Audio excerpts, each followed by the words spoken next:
We're going to be using the Google Places API, the new version, to build a SwiftUI app. So let's get started. There is a SDK for this, but we're not going to be using the SDK. We're going to be using the web service. I know it's going to be a little bit more work, but it should be pretty fun. We have to pass in some headers. So we have to pass in a header content type, and the value is going to be this. And then we have to pass in another key for Google API key. And then for API key, you actually need an API key. So all you have to do to create an API key though is just click on this button right here, use an API key. And when you click on this, it will give you the opportunity to pretty much create your own API key. Yeah, I'm gonna give you some instructions, and then pretty much from here, you can create your own API key. I don't want to go there because if I go there, you might end up seeing mine. So, but it's pretty easy to set up. So you got this. So the API, the resource we're going to be using, our API we're going to be using with Google Places is text search. So let's jump into Xcode. I'm going to start by building out some of the view for this.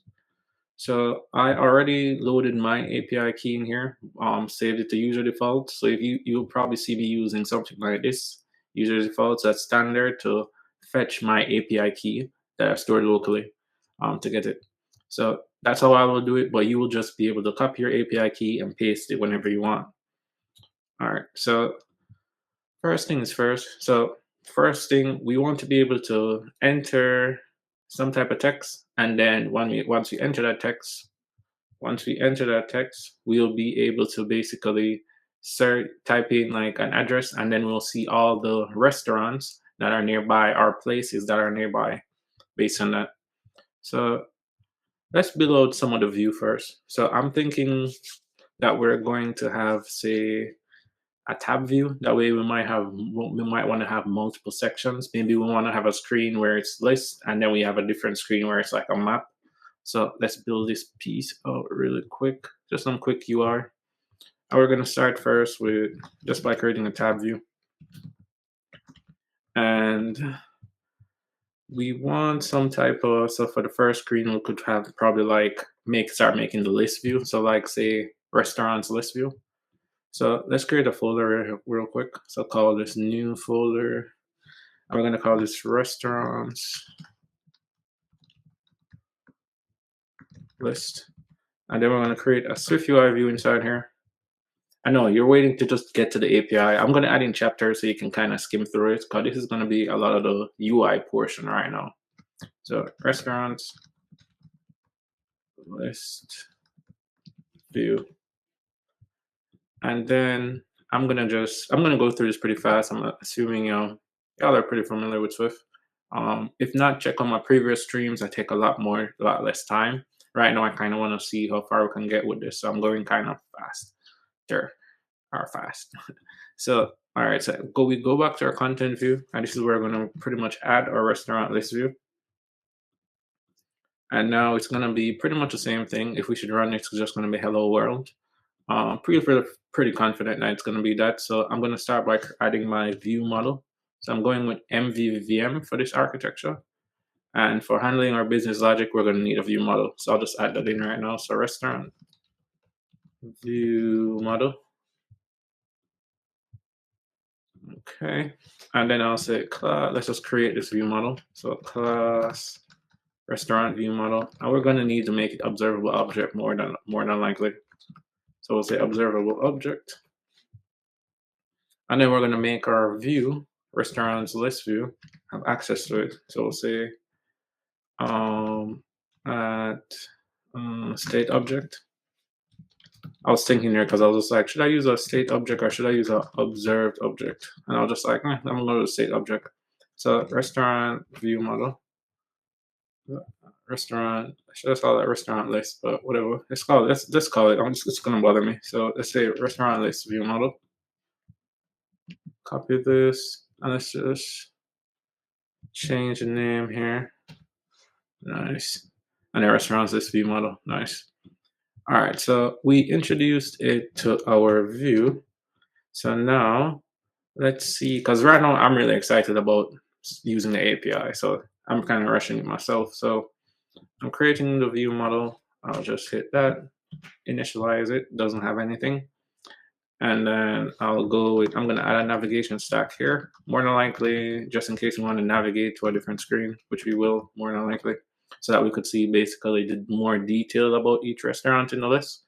So I'll say vstock, and then just for the fun of it, I'm going to give this a navigation title, text, and I'm going to say, just call it restaurants. Honestly, I know I prefer like inline navigation bar, so I'm going to say navigation bar display that inline. Our previews aren't running. I'm gonna rerun it right now so that we have some visual while I do this. Don't know why it's complaining about that. Let's run it. I missed something. And that is why you should run constantly. So let's jump back to our content view. I see that we have to update the parameter here so that it takes the restaurant view model that we added. And while we're in here, might as well just add like a tab item. And let's just make it that the first thing we see is some type of image. And then since the restaurant, I'm thinking we need like some type of food icon for this. So, but for now, I'm going to put a or better yet, let's put a magnifying glass. Magnifying glass. Cool. And I'm going to run our preview while we do this so that we can see some visual on the side. And then we're going to say text. And then we're going to say, hey, let's just make this our search screen. Yeah, so we have that basic view right there. So now let's jump inside our restaurant's list view. And then in here, we are going to start by just adding like a quick basic list. And because we just feel like it, let's just add something that says nerdy. Cool. All right, now we're going to start by getting to the important part. Let's start by creating our service layer. All right, so we're going to get out of here, and then we're going to say new folder. And then this is going to be services. And then we're going to create a Swift file. And let's just call this API services.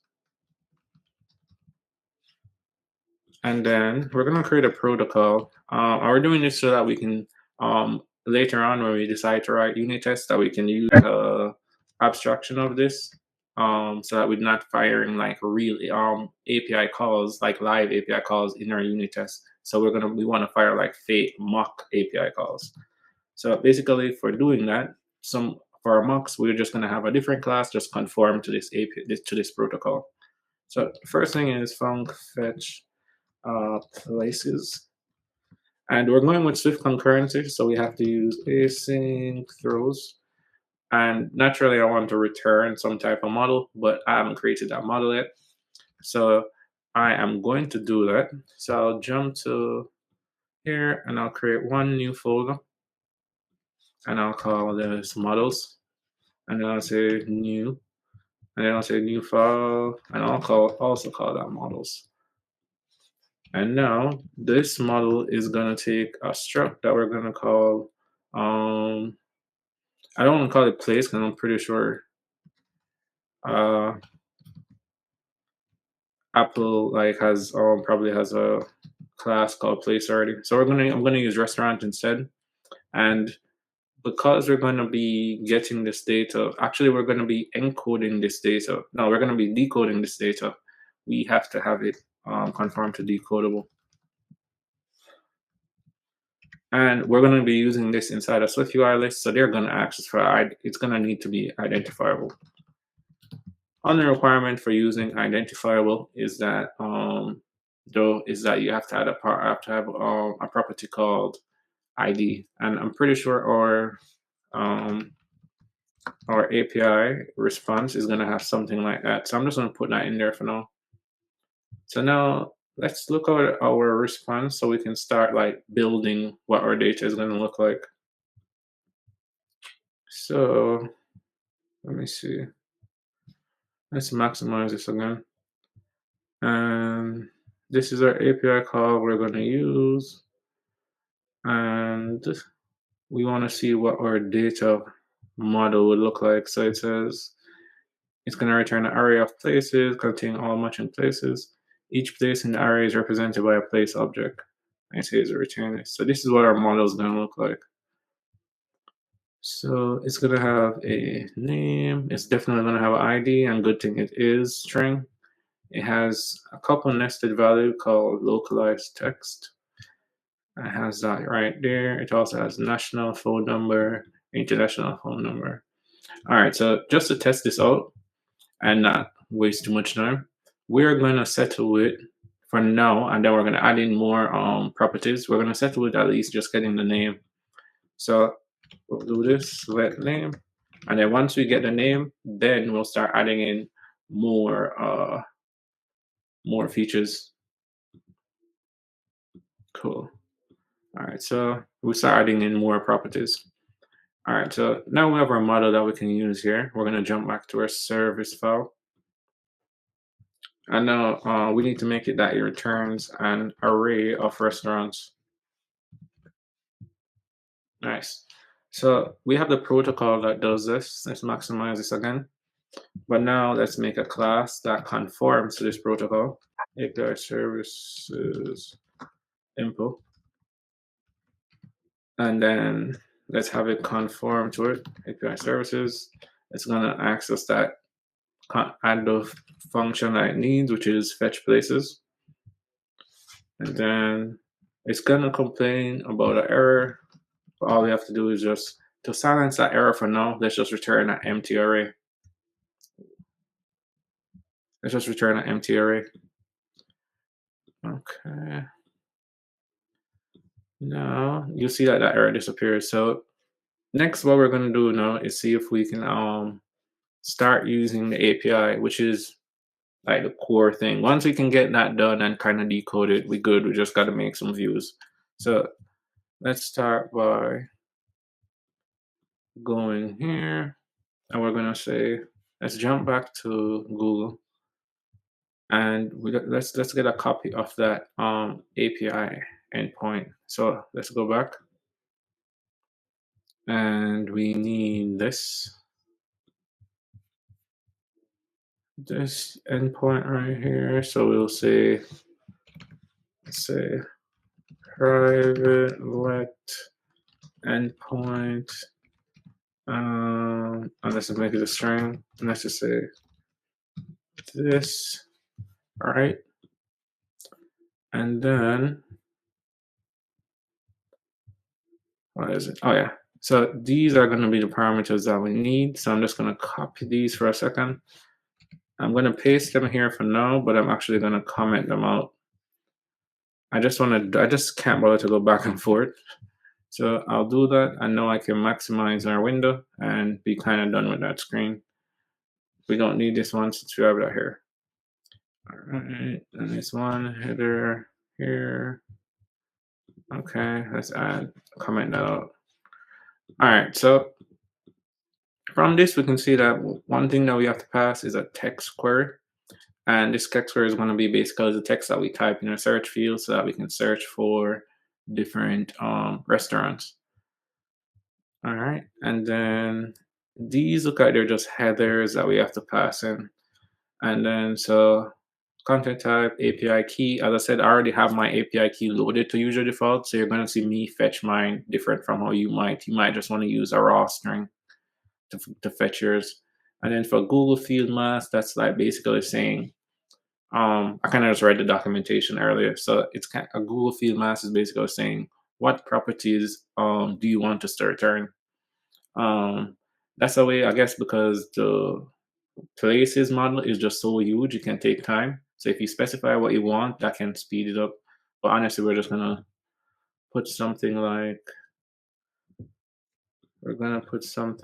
this, just star, which is just gonna give us everything. If it takes long, we're just gonna show a progress view for now. Anyway, so let's jump right in. So we'll start by creating our URL request. So for this, we have to use a URL request. But first, let's convert our endpoint to a URL. So let's say let URL equal URL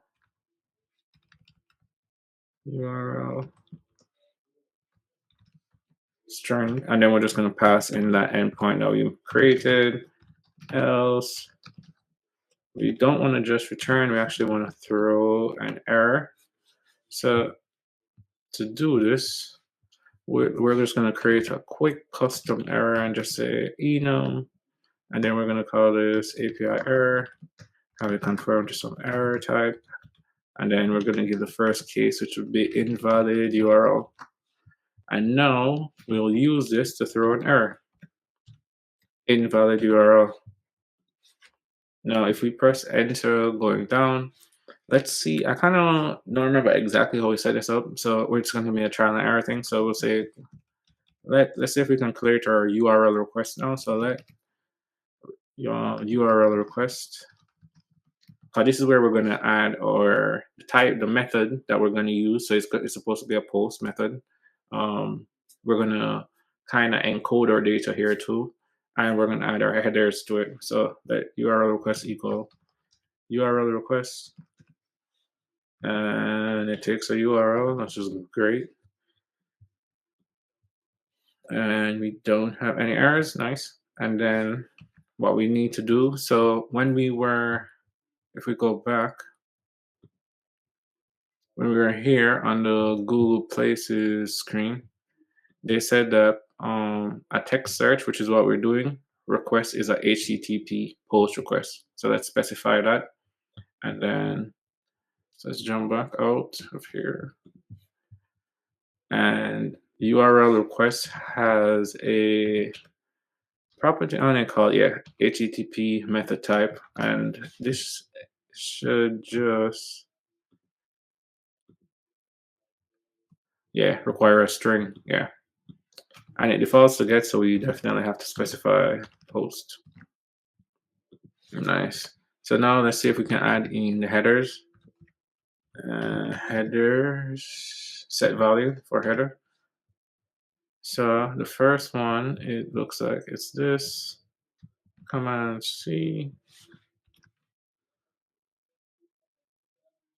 Set value for header field. So I guess this is this. And then the value is this, right? Command C. Error should go away. Not warning. Can I use? Oh, is it because I'm? Okay. Okay, yeah. So I know we're gonna do this, I guess, for each of them. So I'm just gonna copy this, the set values part. Command C. VV. And then the next one that we have is our API key. So for header field, this is our header field. And again, remember what I said? I handled my API key different. Actually, I already saved it to user defaults because I didn't want to go live and show you all my API keys. So for me to get it, I'm going to have to just say let API key equal user defaults dot standard dot string for key API key. And I know this is there, so I'll just do this. And now I'll replace this one with my API key. Nice. I know the other header that they're requesting is the field task. So I'll copy this. I find API key. Oh. And then the next one that they're requiring is a Google field task. So let's remove content type there. And now we're just gonna request everything. I can't bother to look and specify each one. So we're just gonna request every single thing. All right, so we added those, and I think those are the only other headers. The only thing that we need to add is a way to add text query to our request. So we also need to update our fetch places function so that it takes some type of string, basically, so we know whatever the user typed in and is searching for. So let's go to our protocol, and then we're going to add a parameter called search term. We're going to call it search term string. And then our function below is just going to complain because it's saying it's not matching So we're just gonna paste that here.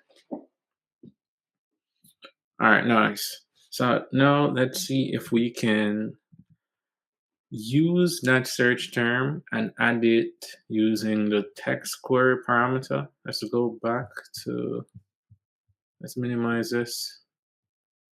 And then in Google Places API, it says that to add the search query, it's going to be something like this. So I'll come and see this, and I'll get rid of this old stuff that we had.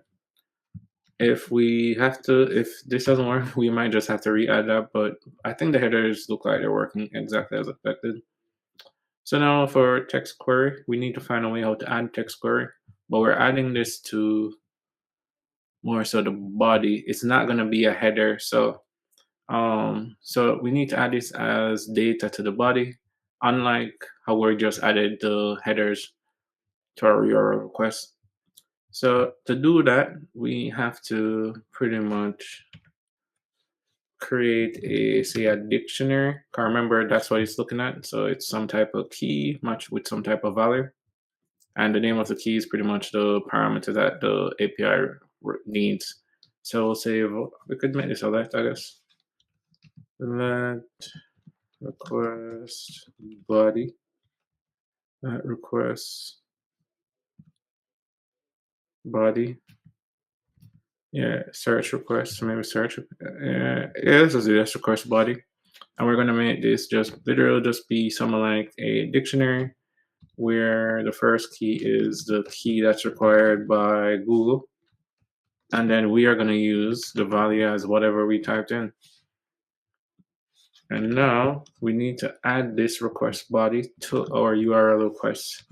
I'm pretty sure it's going to need us to add it as a data, but yeah, so it needs us to add it as a data. So HTTP body, and it says the data sent as a message body of a request, such as for an HTTP request, HTTP post request. So the reason why we have to do it all of this way, adding the headers and doing all of this, is because we're using the new Google Places API. The older one, you can honestly just do all of this inside the URL. So you just have some URL and then you just pass in each parameter that you want to change. But this is the new one, so we're doing it. So yeah. So anyways, so we have to convert our dictionary here to some type of data. So to do that, we can use, so let's call this let data. I think the same way, like how we have JSON decoder, there's a way how we can get JSON serialization, and that kind of converts like a type or data or object to some type of data. So let's try JSON serialization, and then we'll say serialize maybe. Serialization. Is it a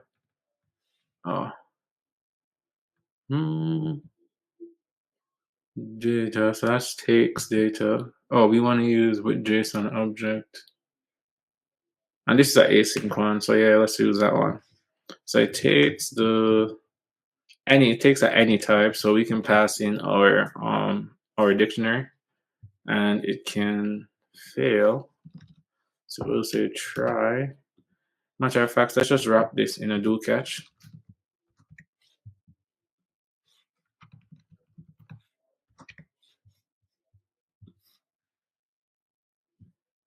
Come on, cut, paste, and let's just print error here for now. Nice. All right. So we have basically converted our request body here to this data type. So now we should be able to use our URL. Let's add some space here. Now we should be able to use our URL request.http body and then set it to data, and this should work. No errors, right? Nice. All right, so now we can start using like URL session to actually make the API call, and we're going to use our URL request to do it. So let's say, so this is going to naturally return some type of data response, and then we're going to say equal. This response are equal, and then we'll try await URL session the shared data task, and let's use the async one, and let's use our URL request one, and then we'll use that invalid redeclaration of data. Okay, I see. All right, serial encoded data. Let's call that encoded data. I'll call this one encoded data. All right, cool. So it was complaining because the value that I want to get when we use our URL request to get the data is gonna be called, I named it data, and we're also using, I also was using data for the name of the data that we, of the dictionary that we just encoded into data. Anyways, so got rid of that. So the next thing that we need to do is, first, I really just want to check that this API is working. So I'm just going to kind of rush through this. So I'm going to check our, for next thing we're going to check is our response. So I'll say like guard let HTTP URL response. And I'll say response as HTTP URL response.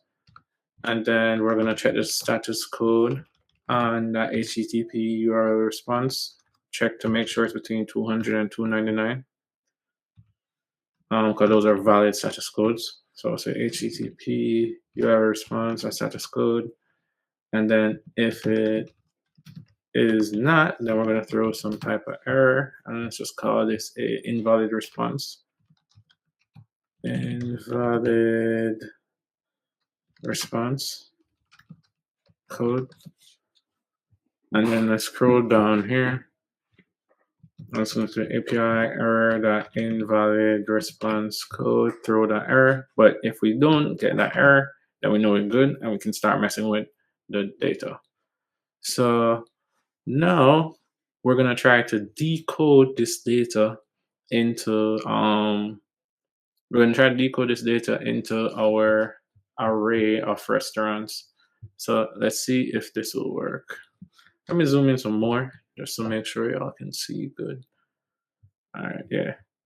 So now I'm gonna say let restaurants equal JSON decoder dot decode of type restaurant and dot self. We're gonna pass in our data, and then if this works, we're just gonna print restaurants. Well, actually, we have to return it, so let's return it right after. Return restaurants. And let's add some breakpoints here and another breakpoint here or here. Oh, Jace, this can fail, so let's just mark that with a try. Again, no. So now basically we can kind of start using our API. So let's just add like a temporary throw case for this. So let's just throw. And we're gonna run up to our error case and we're gonna say case.custom error. Have it taking some string. We're just gonna throw the error.localize string description in there. Say API error.custom. Now we're gonna throw error.localize description in there. Cool. Now we're good. So now we just have to add this services dependency, which is this, to our restaurants list view model. So to do that, let's just say let services, and then we'll say API services, create an init, and now we can start using it by creating a function, and let's just say fetch restaurants. Imagine me doing all this and then the API doesn't work. Well, we have to get it set up though. And the API call is going to be async, so I got to mark the function that's going to be calling it also async. And it's going to be able to throw an error, so I'll start by adding this portion in a do catch. But no, I'm not going to stretch the error. I'm just going to print it if it does happen. And now I will say, now we'll start using the API. So we're going to need, all right, let's just do restaurants. Now we're going to say try await. Then we're actually going to use services to fetch the places. And then for places, let's add in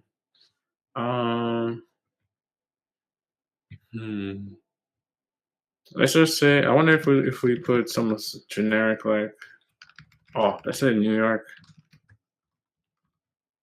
New York, New York. I gotta give us something. And then we're gonna say print restaurants. And let's set a breakpoint in here. We won't make it here since I already set a breakpoint in the services class, but I already started doing it. So yeah. So now we're gonna jump to our view, and now we're gonna add a task. And a task is basically just gonna be the function or process that gets called. It's gonna more than likely be a asynchronous task that gets called when the screen loads. All right, so we can do something similar with on up here, but it's highly recommended if you're doing kind of async operations and you want to do it on screen launch, on screen appearance, use task. Some benefits. So some of those benefits, I'll talk about that code, is that basically, say if you're loading like a huge set of data on one screen and then you decide to leave and you made that API call with task. When you leave that screen, that task will be ended, so you don't have to worry about continue loading that data. It will just automatically cancel, and that doesn't really happen with Unappear, I believe, but task has that handled. Anyways, now let's run this, and all we have to do is whenever we get to the restaurants list view screen, which will be the pretty much the first our main screen. Our API call will get called and we'll know if our API setup is working or failing. So we have to update services here too. So I'll just give it, I should just give this an default value, but yeah. All right, now I'll run it again.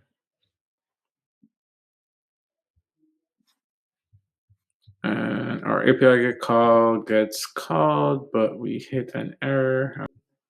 Oh, okay, I see what's happening here. So I didn't consider this places part right here. So we have to adjust our model one sec. So we're actually gonna add another model and we're gonna say struct and we're gonna say restaurant response. And let's just make this decodable too. Don't think we'll have to make it identifiable since we're not gonna reuse it in the view, you'll see. So places. And then I'll make it the value of restaurant. And now we have to update how we're using this in our services. So instead of returning an array of, we're going to decode. Now we'll leave that. We're going to decode, instead of decoding it as an array of restaurants, we're going to decode it as a restaurant response. And then in here, instead of returning restaurant's response, let's call this restaurant response. And then we're going to say restaurant response dot restaurants dot places, sorry. And when we print this, this is going to be how we get that array of places. So let's run this again. And now when we hit the API, you can see that we were able to decode it because we got to this line. So we were able to decode it. So we do have some data in here. So let's see what happens when we print it. What I should have used is dump, but yeah. So dump, and we do get some data. Okay, so for name, it looks like it's just this. But we were able to decode the data. That's the main thing. So one thing we know that's working is we're adding in the headers right. We know our API key is still working. We know our text query is working. So that's good. And we know we're not getting, and we're getting the right response code. So let's test this out some more. I just want to make sure. Let's add like a new parameter to get from it. So let's pause that and let's go up to our restaurant model. And then let's minimize this. And then let's go to our places, which is this, so we can see what parameters we want to add. So name is that, primary type, localize. It's a lot of nested objects. I think what I'm gonna try to get is display name, and that looks like I need an object called. I'm gonna have to create another object. So I'll call, and it looks like it's used a couple places. So it's used here, it's used here. So I'll create a struct call similar to localized text, and then add that to our model. So I'll say struct restaurant display name. But that's pretty much it. And then let's make this decodable. And then what does it have again? So our localized text is text and language code. We don't care about language code, so let's just say text. And then let's add this to our restaurant model, and let's say display name. What was it? Hold on. Let's go back. Oh yeah, so it's display name, and that's a language text model. So restaurant display name. I'm gonna run this again, and now when we hit that, when we decode the model and get that data, we should have a new parameter that we can use, or at least just look at. So blah blah blah. Oh yeah, display name, restaurant display name. It just says New York. Why is it just saying New York? Let's add in. Let's try the query that they have. So we'll pass in something like this. Spicy restaurant food. I see. So I can type in pretty much whatever, and it will the response will give us. So let's try. I'm gonna try Jamaican food in New York. Query search term. Oh yeah, we're doing it in the view model now. So Jamaican restaurant in New York. And let's see what it gives us.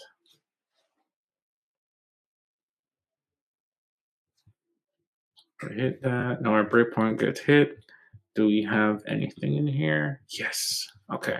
So it's very hard to read that. So we're gonna, instead of using print, we're gonna switch to dump. But the good thing is we're getting data. So for text, I guess for the text search API, you can pretty much just type in what you want, and it will give you places based on that, which is sick. So let's clear that, and then let's press next. And now we see an array of places. So I guess the first place is Miss Lily's. You can see that I've been there. The food is amazing. There's another place called Negro Village. Never been there. So now we know we can basically get some data from the API. So we can just close that, and we can basically just remove our breakpoints, and then get rid of this dump that we're doing here. I can get rid of this stuff since we know our search query is set up fine. So that was the main thing, honestly, that I kind of really wanted to get out, like getting the API set up that we can use it. Big plus. Because now we just have to, whatever new parameter that we want to add, we just go back to our model here and then just add it in. And now we just have to create a quick view. So we're going to jump back to our restaurant list view. And let's see if we can load this up, our previews. Okay, cool. I don't want to use this type of list, first of all, so I'm going to switch to a list that's styled up plain. Now that we have that, I'm going to jump back to our restaurant view model, and I'm going to add, let's get rid of these breakpoints. And let's get rid of printing here. And now we're going to add a property, and I'm going to make it published so we can listen for changes that happen. And it's going to be restaurants. And it's going to be an array of restaurants equal this. One thing though, I feel like if we typed in other stuff, like say if I typed in not Jamaican, say if I was typing Jamaican places, it would maybe give me some other places that aren't restaurants. And for our app, we only want to get restaurants. So I think we have to add one more parameter. So there has to be a way how to specify that we only want restaurants and not bars or stores or shops. So let's see. So there's a parameter here called included type. And it's optional, you don't have to do it, but it says restricts the results to the places matching the specified type. Maybe only one type maybe specified. So we can make it that we only get restaurants by adding this type. So it looks like we just have to add this to our HTTP body. So let's jump over here. Let's jump back to services. And then in our request body here, we're going to say included type, and we're just going to type in restaurant. And let's run this, and we should still see the same stuff. Oh yeah, stop printing it, but so let me jump back to, actually, you know what? Let's pause. I'm not going to print it yet. I'm just going to show it in a list real quick. So inside this list here, I'm just going to say view model restaurants, and then I'm saying restaurant in, and then for text, I'm just going to say restaurant display name text. No. Oh yeah, I have to. So instead of just creating this variable, I'm just going to make it equal gets added to our publish variable. So now if I run this, when the API gets called, we're making that API request. So we should see a list of places just like this. So we know our API is working and we can show some data. We're seeing the issue about publishing changes from the background, and I'm glad that Xcode is just super smart that you can just highlight and tell us where. But we know how to fix this real quick, especially from our previous streams. We just mark this with the main actor. And if we run it again, we won't see that threading issue. Nice. Like I mentioned, no threading issue. All right, so now that we have that portion set up, let's see if we can at least fill out the view some more and add a search bar so that we can search for different we can make different searches within the app instead of hard coding it here, right here. So the fastest way to add a quick search is that I've seen and I love to do is pretty much using this dot searchable modifier. So I'll maximize this. Don't think our preview need to be that huge. So, and in here now inside our restaurant list view, I'm going to add a new property called dot searchable. And it takes a string binding. So we don't have anything that could bind to, but we can add something in our restaurant list view model. So let's jump here, add some space here, and then we're going to create another publish variable so that we can make it that it binds, because then publish variables are able to bind. And we're going to make this search term, and then just make this a string, and just make it an empty string. So we know we're going to use this search term also inside our API call. So let's just add this here too. And then let's jump back to restaurant list view. And then we're going to use our binding inside the searchable modifier. So $ view model dot search term. Can we see this?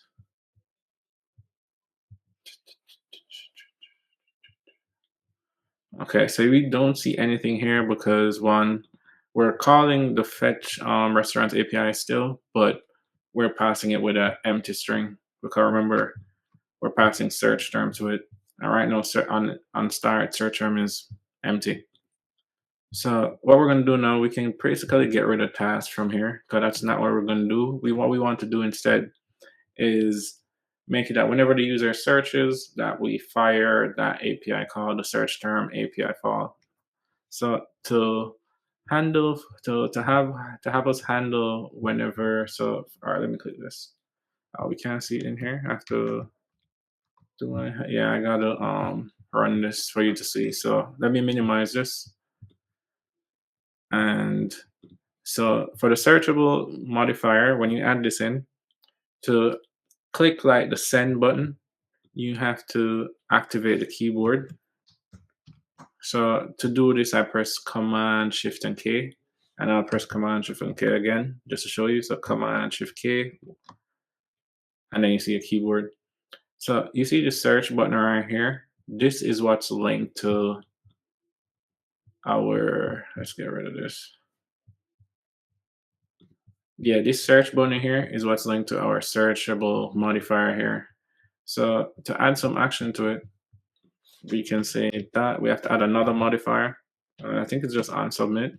And inside here, this is where we're gonna basically make our API call. So let's say await view model the fetch restaurants. Does this accept tasks? Yeah, I had a feeling.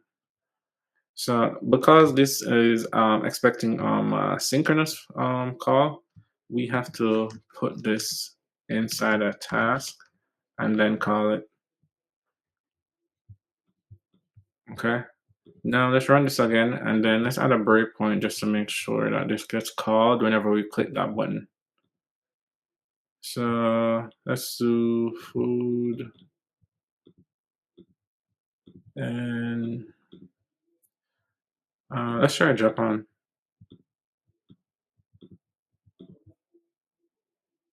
So this didn't get called, so that means that this isn't the right one. And I've seen this happen before. So I'm gonna try a different one instead. So I'm gonna try add submit off, and then I'll add search, and then I'll use the action button right here, and I'll move this logic here and paste it here. And then like let's add back that breakpoint so we can make sure to see if it's being called. All right, minimize this. And then let's type in something here. Food. Japan. I could have just tapped a letter and then just tapped it just to see if it was working. But yeah, so we see that this is working now. So I guess we have to use this one on submit off and then specify which type dot search. And now if we let this continue, we can see that we did get some data here. Nice. So that's how we want it to operate. We want it to be basically when the user starts and when the user enters some type of text and then they press the search button, that's when we're going to show them the results of restaurants that are available. And again, this is using the new Google Places API. Nice. So now let's add some more data that we can show inside the view. But before we do that, let's just move this to be some type of, let's wait. We're going to eventually move this to be some type of row view, but we can chill for now. So I'm going to jump back here and then inside our models, let's go. We want to add some more properties to our restaurant model so we can show some stuff. And we definitely want to add an image. So let's see if we can add an image. So let's go back and go back again. And then let's look at our places model. Click in there. And then we see display name, we see types. Don't really want that, care for that. We could grab national phone number. I feel like this is good. So let's grab that. And it's a string, so we'll just say that national phone number string. Let's put this to the side. And then international phone number formatted address. That should be good. So we'll grab format, or should we just, yes, it's just a short formatted address. That way it's nothing too crazy. But short formatted address, and it is a string. Plus code location. Location is just Latin along. We could show a map, so let's grab that. So let's create a new custom struct for Latin long. Restaurant location. Let's make it decodable too. Oh. And then let's add a let's click back and look at their model. Say it's latitude and then it's longitude. I wish I could double copy. I'd copy that other latitude right away. String longitude string. Yeah. Oh. Now we can, let's go back. And it says what it's called location. So just go back to our restaurant model, hit that location, and we'll call this restaurant location. Nice. Location, viewport, rating, that's definitely good. So let's say let rating, and this is this would be a double color. Rating can be point like that, like 4.3, 4.5 or whatever. Google Maps URI, not sure what we would do with that right now, but let's just take it. So let's say Google Maps URI. Let's make it a string, but I feel like we can actually make this a URL too. But let's make it a string for now, just so that it doesn't cause any issues when decoding. And let's add the website URI. Review would be a really good one. What is the review object? It's so much stuff. So review is an array of reviews. What if we just did name and rating? So let's take name, text, and rating. All right, so we're gonna have to create. So this is one thing. It's gonna be a bunch of like custom objects. So let's create a new custom object. Let's call this struct restaurant review. Let's make it decodable too. And then inside here, it will be like a property called name. I'm not sure if this is the user's name. I said reference representing. Oh, so that's just the API. We don't need that. We don't need this, but whatever. Let's just keep it. All right. So next thing is text, which is luckily we can use restaurant display name for that. So this probably isn't the best title for this. So let's call this localized text. Hopefully Apple doesn't have someone call this. And then we have to change this here. And now for text, we can just pass this here too. It looked weird having a review have a type called restaurant display name when it's actually someone for a review. So that's how I kind of pick a more generic one going with what they did. So the text, and then let's say original text, and then lovely, it's just a localized text type. And then we need a rating, which I'm sure we should use a double instead of an integer. And then I don't think we need any of that stuff. So that's reviews. Regular opening hours would be good, but we're gonna skip that and we're just gonna go to photos. So let's see what the photos object looks like. So let's add this to our thing too. So reviews, and it's an array of restaurant reviews. Cool.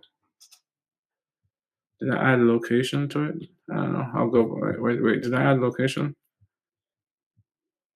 Oh yes, I didn't add a location here. Oh yeah, I did. Never mind. All right, so let's go back to what does a photo require. So we'll see a restaurant. This is the last model I'm adding. I ain't adding no more models after this. So yeah. So if you need more models, just feel free to update yours. So yeah. So restaurant photo. And then we'll say decodable.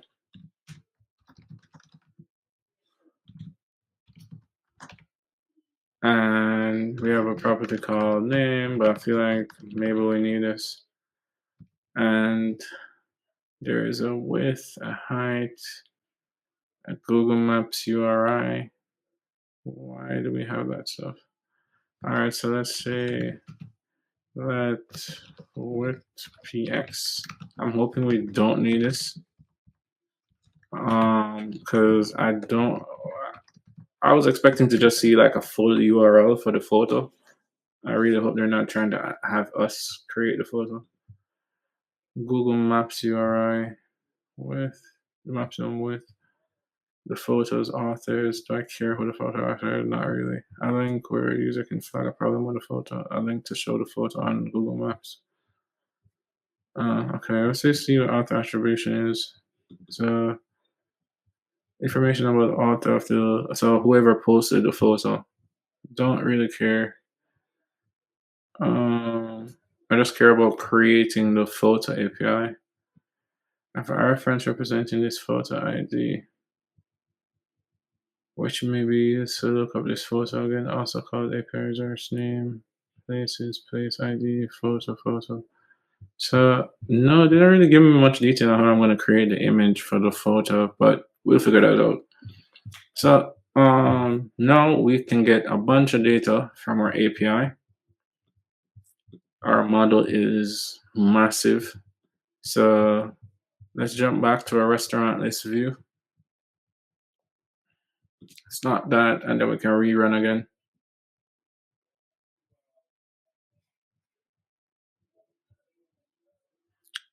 Let's see if we type in something like, say, I'm going to get rid of the keyboard since you can actually, if you're using Xcode, you can just pretty much just continue with your keyboard and it will work still. So anyways, so I'm going to type in and just say, just to make sure though, let's say Jamaican food in Washington. Okay, the data couldn't be read because it isn't in the correct format. Let's jump back to our service class. I think there's a different way how we could check this. So this is the part that's giving us this issue. So let's wrap this in a do catch real quick. And then we'll copy this. Hold on, let's copy this. And then we'll cut this and then paste this in here. And we also have to do this too here. I just want to be able to get the decoding error specifically. And then we'll say catch and then print error. And this is the one that should be getting hit since that's when we're decoding. And we're seeing some issue here. Oh yeah, so instead of doing this, I also have to have, instead of just printing, we have to replace that and I'll run.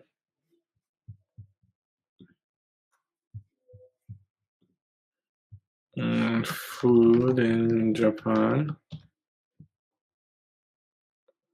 And it hits this error. Okay, so yeah, it hits our JSON decoder error. So PO error.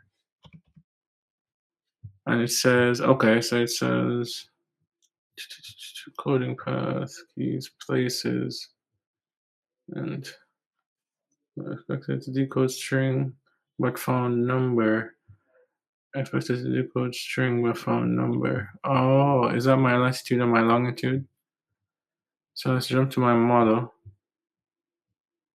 And then for restaurant location.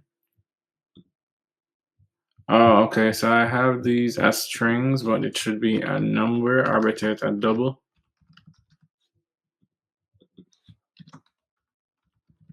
Gotta love live programming, huh? So double, and now let's run this again.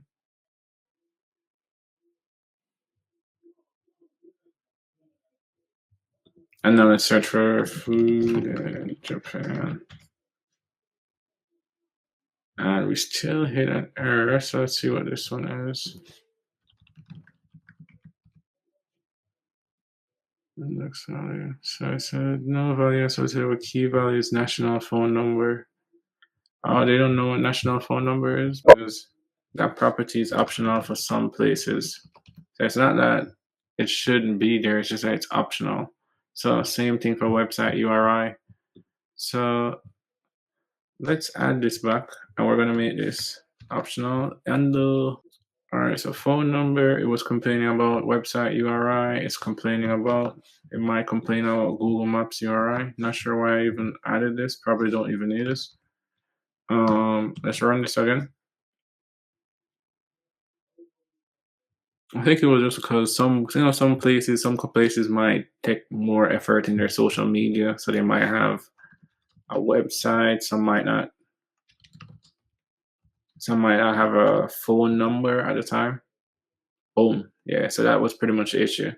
So some places will have optional values, so you have to, I guess, set up your model to check for that. Let's add back rating and let's add back reviews. Anything else? Oh yeah, rating here. And let's run that again just to see if maybe we need to make some other property be optional too. So food in Japan. All right, cool. So we're good with this. So this is what our model is looking like. You can pause the video if you need to, but I'm just making you see it. Again. Yeah. All right, so now we can show the data inside our restaurant list view. So let's add some more data to show on the screen.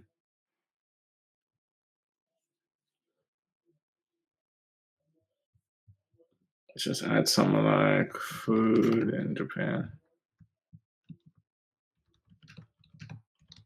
I love it. Can we find it? Yeah, we can find it from the simulation 6 from the preview.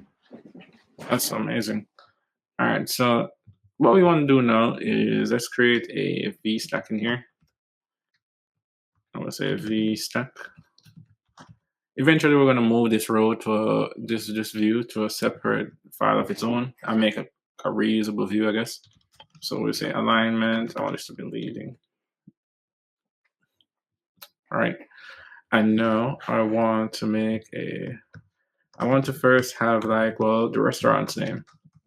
Restaurant dot display name dot name dot text. All right, and then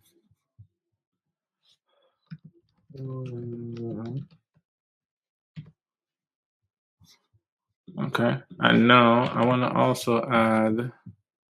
We're gonna have to keep doing that. We could also add their name. I would want to see their phone number on this. Oh, but we just try with national phone number. I wonder if there's international phone number. Oh, but it might just have been optional. Oh yeah. So did I add that back? So restaurant national phone number. Yeah, I added it. So quit this. And I'm gonna show you a good way to say if you want to only show a string if a value is true or not, and if that value is nil or not, and that value is not nil. What you can do is iflet. I literally run an iflet in here, so I'll say phone number, and I'll say restaurant dot phone number, national phone number, and then I have some text here that basically just prints that shows the phone number since it's a string. And then right below that, I feel like we could also have, so I set a spacer kind of, and then below this we will have the actual address. So it's a restaurant, the address, short formatted address. Let's use that. And it would be really good if we could show the rating. So horizontally, I'm thinking from the name, let's add something like a view to just hold the rating. And then we'll do a spacer. And then we'll say text. And then we'll say restaurant dot rating. I think this is an int though, or a double. So let's wrap that in a string to convert it to a string. And I'm pretty curious what this looks like. So code in Japan. Let's run this. And yeah, we get like a basically okay view. All right, so we can actually maximize this. So we get like a pretty basic view, none too crazy. One thing that we could quickly do though is add some increase the sizing for the name. Let's make this title 3. And let's give it some bolding. Don't rate that bold. And then for the rating, we can leave that as is. For phone number, we can leave that as is. For formatted address. Yeah. Code in Japan. I'll just hit this again. And this looks a bit better. So we have the K's restaurant, we have the number right there. We have the address right below that, and then we have the score to the right. I pretty much really like how this looks. It's like super basic, but it's, you know, the main thing we wanted to do is see if we could use a new Google Places API and show some data. So I'm fine with this for now. If you want to add some more features, feel free to. I highly recommend it. So what we're going to do now is actually cut this and add this to its own view. So Command X, and then we're going to create a new folder and call that restaurant row view. Row. And then new SwiftUI view, restaurant row view. Oh. Start row view. Row view. And then let's just plop this right here. And then it's going to complain because it doesn't know what a restaurant is. So we'll just add that variable restaurant. And then I know our preview is complaining, but I do not have time to fill out such a massive model. So I'll jump back to our restaurant list view and then start using our restaurant row view here. Restaurant, yeah. And this will basically just show, it's the same stuff, so we'll see the same screen. But let's just run it to see. Food in Japan.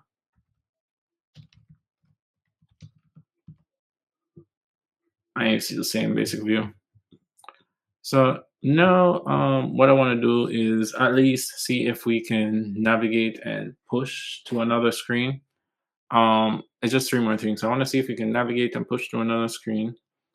See if we can actually show the image and use this same data just showing on the detail screen. Super basic. And then we want to add a progress view and error alert to this. So before we do the navigation, we can easily add like a progress view by just going here and then adding another publish variable. So we'll say publish var is loading and say boolean equal false. And then we're going to set this to true when we first make the API call. Let's say this is equal to true. And then we're going to add a defer at the top here. And a defer is basically what's going to get called as the last thing inside our function. And we're just going to set this loading to equal to false. So even if it's a success case or a fail case, we're just going to set is loading to equal to false. Then we'll jump back over to our restaurant list view, and we're going to add an overlay. And then I'm in this overlay, I'm just going to be like, if our view model that is loading property is true, then show a progress view. I'm going to add like some basic text in here. I'm just going to say fetching places. All right. And now you'd see a progress view as we load some data. Next, let's see if we can show this. It might happen really fast, but let's see. Food in Japan. Oh, you see it really quick, but yeah. All right, so we know this is working. So next thing we want to add is an alert, error alert. So we'll say add published var, I will say error message. And this is what we want the error message string to be, or text, whatever you want to see it as. And then we'll add another variable, publish, and this will be show error alert. And this will basically be determined if the alert is shown. So we'll set this to false originally. And then what we're going to say is inside our catch block, we're going to convert it to our custom error that we created inside API services, which is enum API error. So we're going to convert error that we got to that type.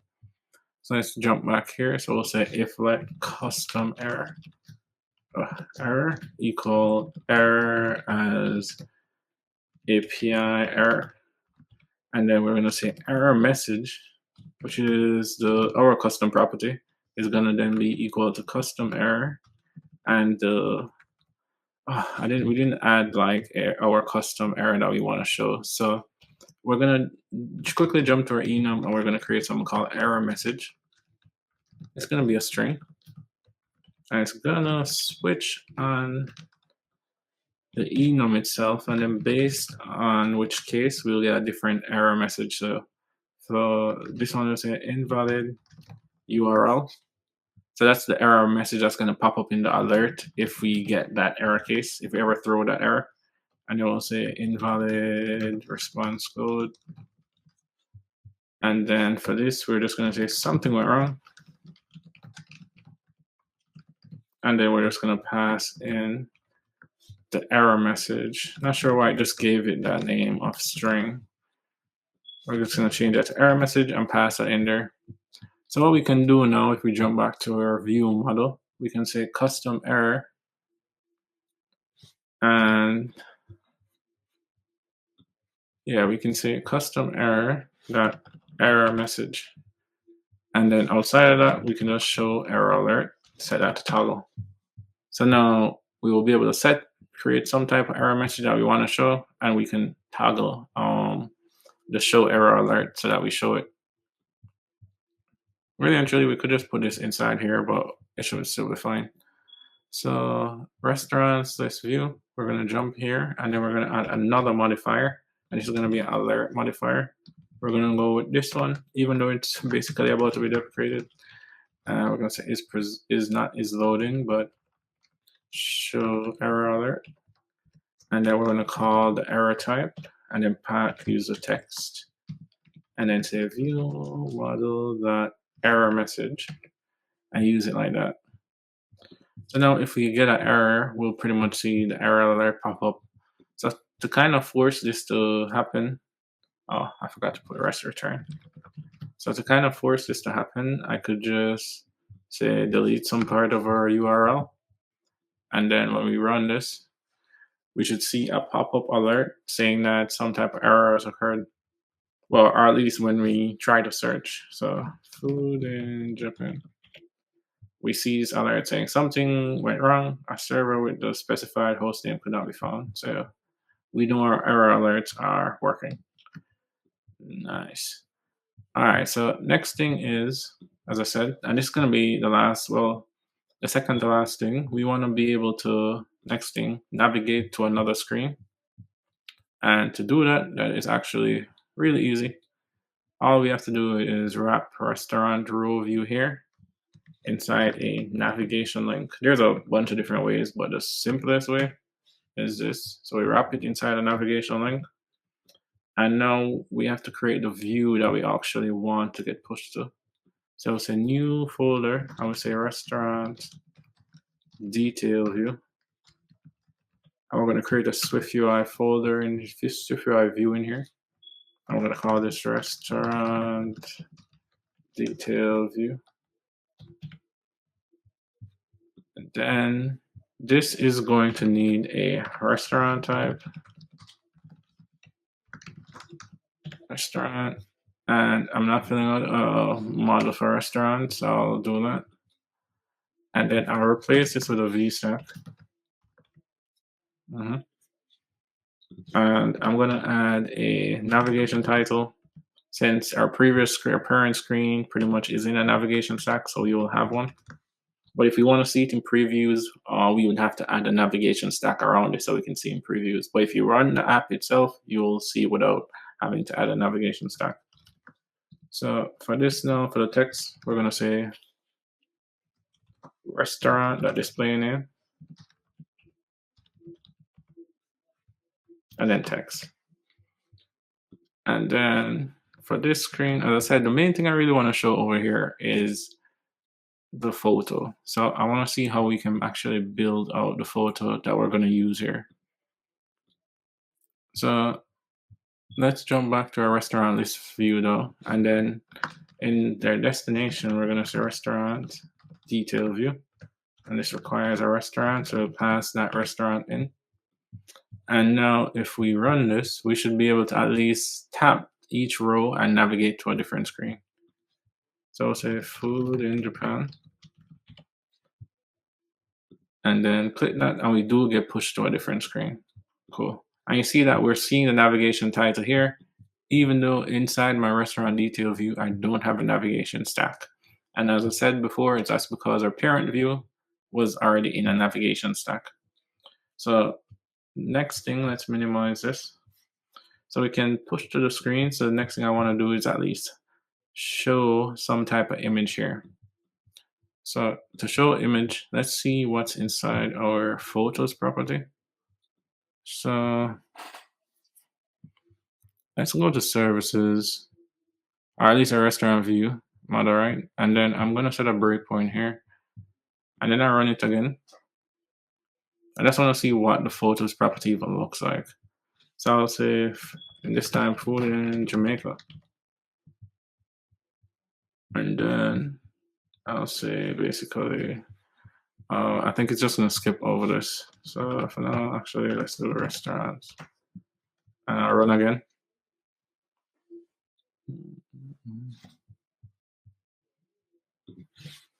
I'll say food in Jamaica.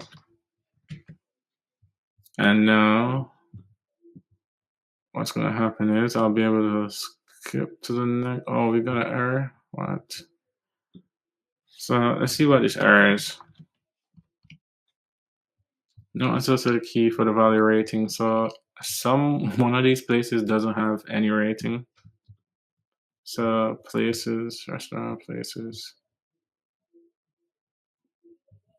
Are you serious, bro? Rerun it. I don't know how can a place not have a rating.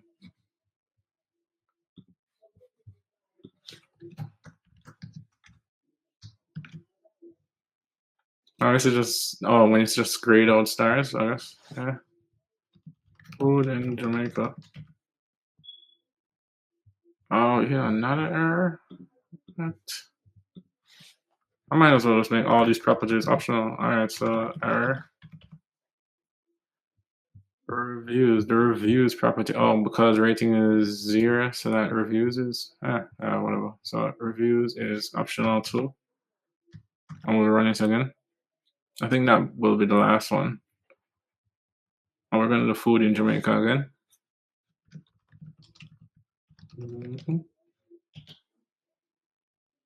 And that was the last one. So now when we print restaurants,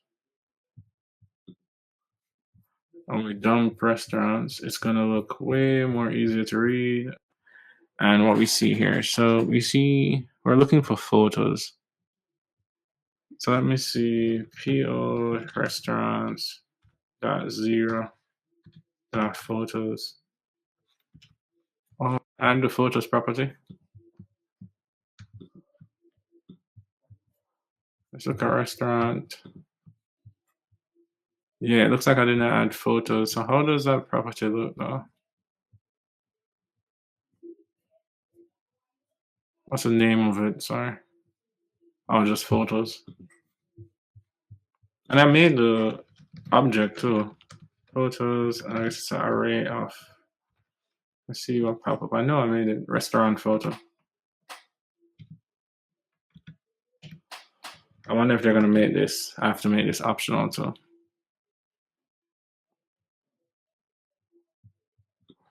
Alright, so food in Jamaica.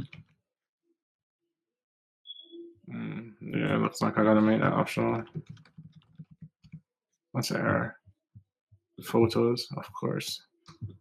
All right, so let's make photos optional too, and we will rerun it again.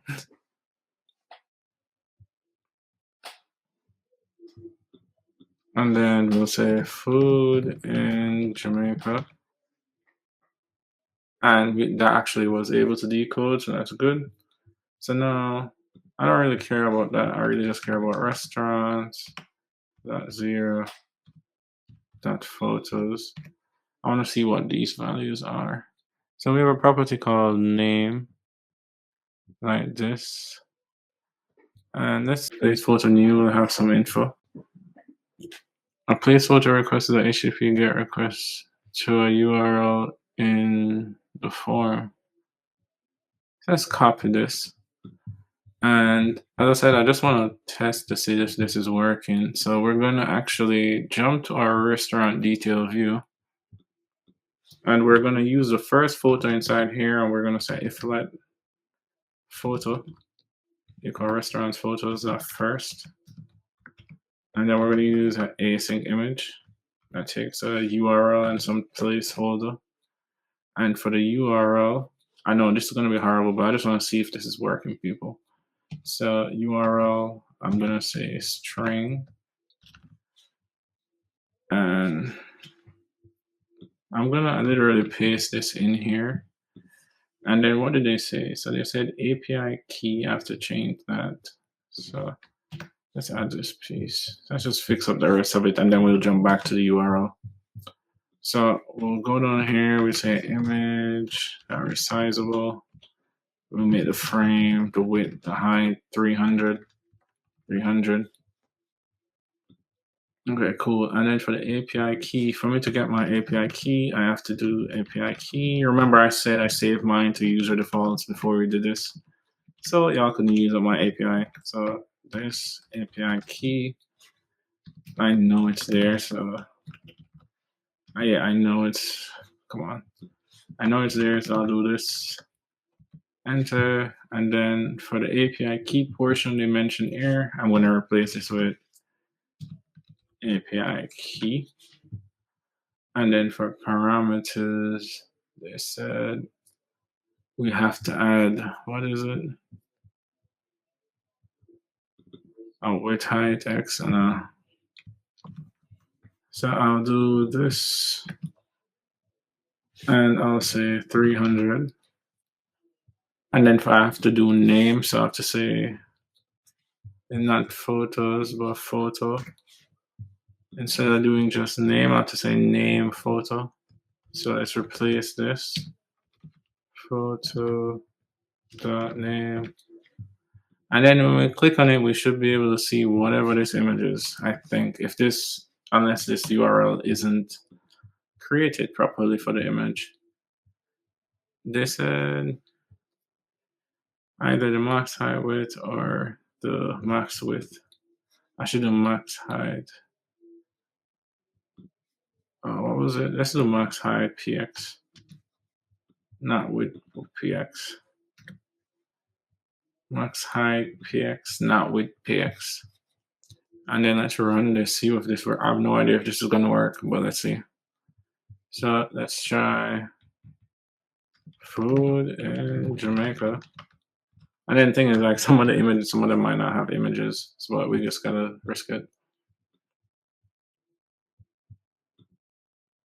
Oh, yes, so it's working. So that's pretty much the URL that we will use for loading images. Perfect.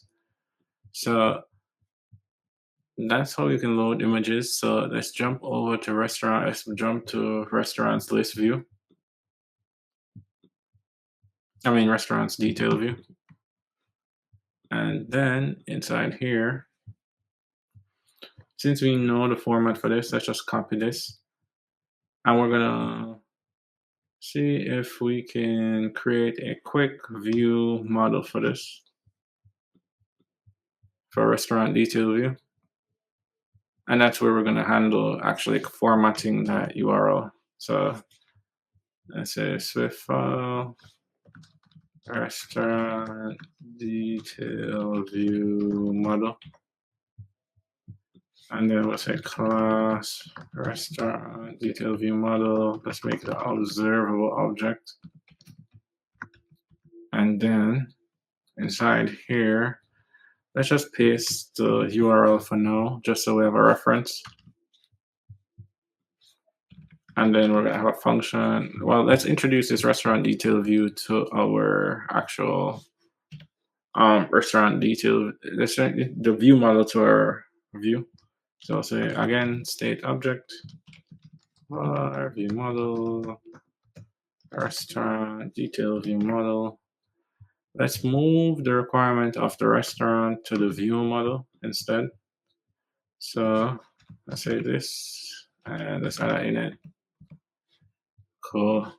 And then create photo URL. And it's fine if it's returns optional URL. We'll fill that out in a sec. If we jump back to restaurant list, this will be complaining. No, this will be complaining. I will say view model, and it requires a restaurant. We'll just pass in that restaurant.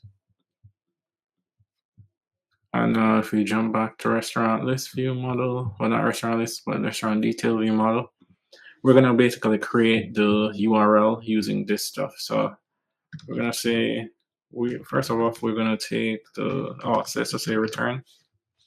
I'm going to say URL string. There's a better way to do this, but I feel like I've been streaming for a group, so I kind of want to finish this one up. So I'll say paste that, and then inside here we will say, we will keep the same thing. We're just going to pass in the properties that we need. So we'll say for photo, so for just photo, we're going to say restaurant dot photos. Let's see if we even have a photo. Let's do that. So if that, so let's get rid of this for a second. If that first photo is equal to restaurant.photos.first. And then if it is, we will create, we'll do like restaurant. We'll create a URL for this.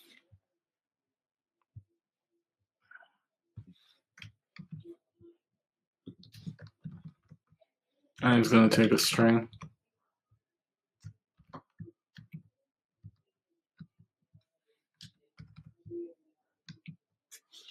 Like that. And then for first photo, well, we could just change this to photo. And that will work. The only thing is that you need to add your API key here. For me, I'm just going to get that from user defaults. So API key equal user defaults. That's standard, that's string.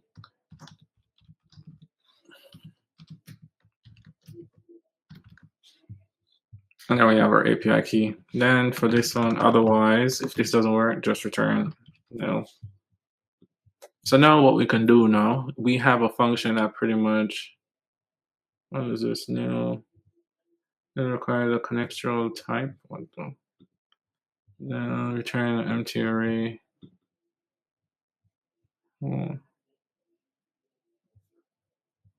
What do you mean?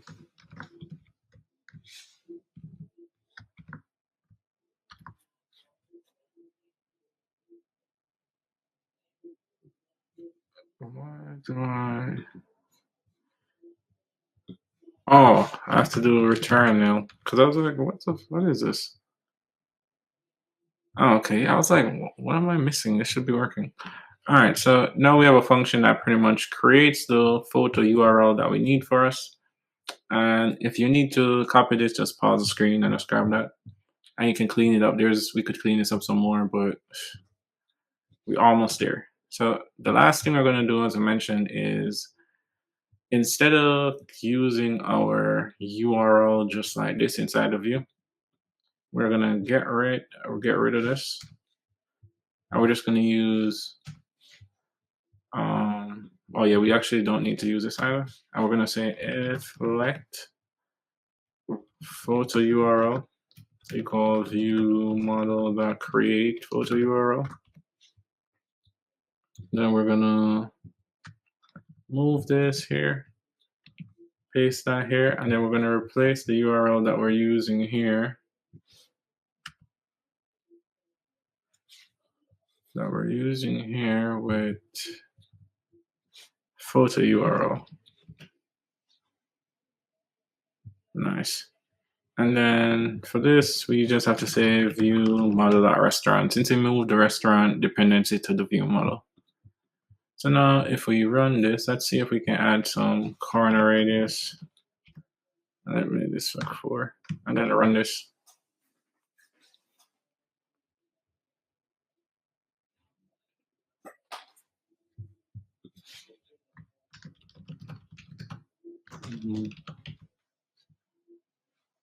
Okay.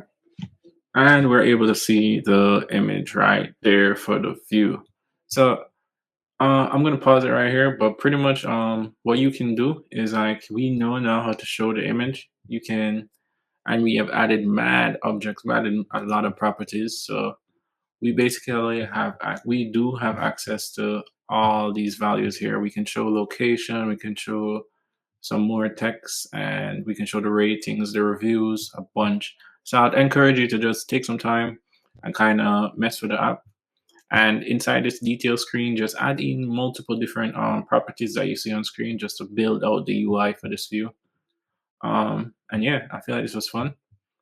Yeah, so if you like the stream, like, subscribe, and keep on stay tuned for a lot more streams like this and many more. All right. So